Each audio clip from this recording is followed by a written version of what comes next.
வரலாறு. Thomas Alva எடிசனுக்கு போகாட்டியும் பரவாயில்ல, சாமி கண்ணு வின்சென்ட்டுக்கு போனாலும் பரவாயில்ல, வின்சென்ட் சாமி கண்ணுக்கிட்ட நம்ம அட்லீஸ்ட் எங்கள் ஜென்ரேஷனுக்கு எம்ஜிஆர் சிவாஜியில் இருந்தால் தெரியணும். இது ரெண்டு வரலாறும் ஒருவனுக்கு தெரியவில்லை என்றால் அவன் கம்ப்யூட்டர்களை இயக்கக்கூடிய காட்டு மிராண்டி மனிதன் அப்படின்னாரு ஐன்ஸ்டீன். ஆல்பர்ட் ஐன்ஸ்டீன் என்ற விஞ்ஞானி சொல்றாரு, மனிதகுல வரலாறை பள்ளி பாடங்களில் எடுத்து விடாதீர்கள்.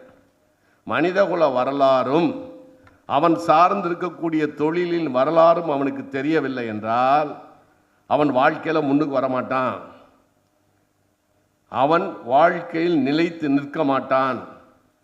2000 ஆண்டுகளுக்கு பிறகு வருகின்ற மனிதன் கம்ப்யூட்டர்களை இயக்கக்கூடிய காட்டு மிராண்டி மனிதன் என்று சொன்னார். எனவே வரலாறை படிக்க வேண்டும்.